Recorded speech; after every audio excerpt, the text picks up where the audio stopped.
আজ দারুণ একটি রেসিপি নিয়ে চলে এলাম প্রিয় বন্ধুরা। আশা করছি আপনাদের ভালো লাগবে।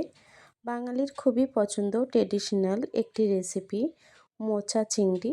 চলুন তাহলে রেসিপিটি শুরু করা যাক। মোচাটি রান্না করার জন্য একটি কড়াই বসিয়ে নিয়েছি। এই কড়াইতে দিয়ে দেবো সামান্য একটু জল। মোচাটিকে একটু সিদ্ধ করে নেব।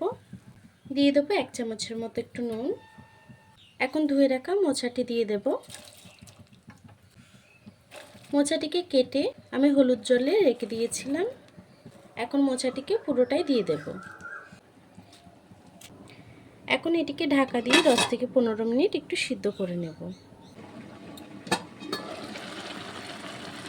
দেখুন বন্ধুরা, মোচাটি কিন্তু আমি 10-15 মিনিট সিদ্ধ করে নিয়েছি। মোচাটি কিন্তু সিদ্ধ হয়ে গেছে, দেখুন। এখন মোচাটিকে আমি নামিয়ে নেব, নিয়ে জলটা ঝরিয়ে নেব। ওই কড়াইটিকে আবারও বসিয়ে নিয়েছি। কড়াইটি গরম হয়ে গেছে, দিয়ে দেবো একটু তেল। তেলটি গরম হয়ে গেছে, আগে আলুটি ভেজে নেব। আলুটিকে ডুমো ডুমো করে কেটে নিয়েছি।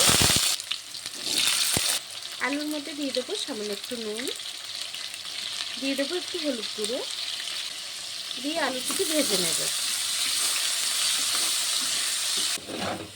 আলুটি কিন্তু ভাজা হয়ে গেছে, আলুটিকে এখন নামিয়ে নেব আমি।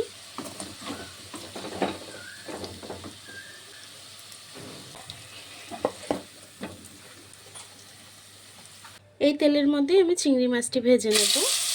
মাছের মধ্যে আগে থেকে নুন হলুদ আর একটু লঙ্কার গুঁড়ো মাখিয়ে রেখেছিলাম। মাছটিকে একটু ভেজে নেব। চিংড়ি মাছটিও ভাজা হয়ে গেছে, নামিয়ে নেব।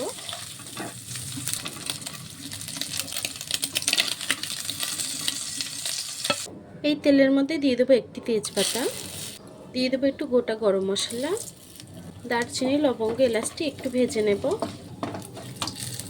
এখন দিয়ে দেবো পেঁয়াজ কুচি। পেঁয়াজটিকে একটু ভেজে নেব। দিয়ে দেবো স্বাদ মতো নুন। নুনটিকে দিয়ে পেঁয়াজটিকে একটু নরম করে ভেজে নেব।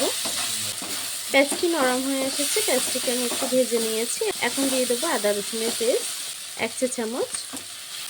আদা রসুনের পেস্টটিকে দিয়েও একটু রান্না করে নেবো যতক্ষণ কাঁচা গন্ধটি না যাচ্ছে। আদা রসুনের পেস্টটিকে দিয়েও আমি কিছুক্ষণ নেড়ে ছেড়ে নিয়েছি। এখন দিয়ে দেবো টমেটো কুচি। টমেটোটিকে দিয়েও আবারও একটু নেড়ে ছেড়ে রান্না করে নেব। এখন সামান্য একটু জল অ্যাড করব, অল্প করে জলটি অ্যাড করব। এখন গুঁড়ো মশলাগুলি দিয়ে দেব। দিয়ে দেবো একটু হলুদ গুঁড়ো, দিয়ে দেবো একটু জিরের গুঁড়ো, দেবো সামান্য একটু ধনে গুঁড়ো, দিয়ে দেবো ঝাল লঙ্কার গুঁড়ো। এখন মশলাটিকে সুন্দর করে কষিয়ে কিছুক্ষণ রান্না করে নেব যতক্ষণ মশলা দিয়ে তেল না ছেড়ে দিচ্ছে। দেখুন মশলাটি কিন্তু সুন্দর করে কষানো হয়ে গেছে, মশলা দিয়ে তেল ছেড়ে দিয়েছে। এখন সিদ্ধ করে রাখা মোচাটি দিয়ে দেব।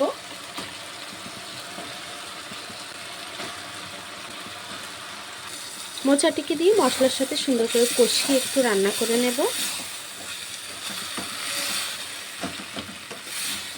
মোচাটিকে মশলার সাথে আমি একটু ভালোভাবে নেড়ে ছেড়ে নিয়েছি। এখন ঢাকা দিয়ে কিছুক্ষণ রান্না করে নেব।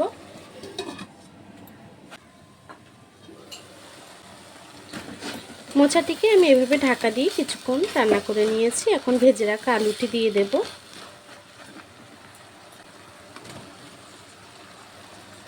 আলুটিকে দিয়ে আবারও একটু নেড়ে ছেড়ে আমি আবারও ঢাকা দিয়ে কিছুক্ষণ রান্না করে নেব।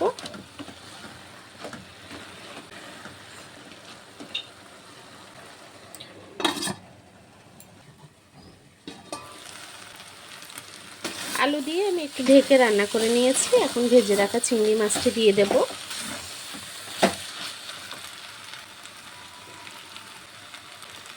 চিংড়ি মাছটিকে দিয়ে আবারও একটু নেড়ে ছেড়ে নেব।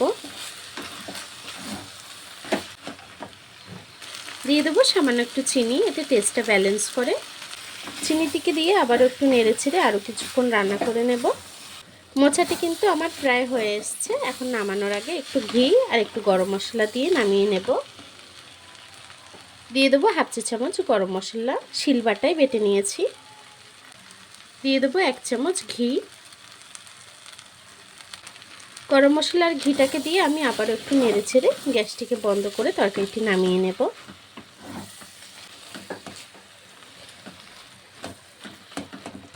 এখন আমি গ্যাসটি বন্ধ করে দেব। এখন তরকারিটিকে নামিয়ে নেব।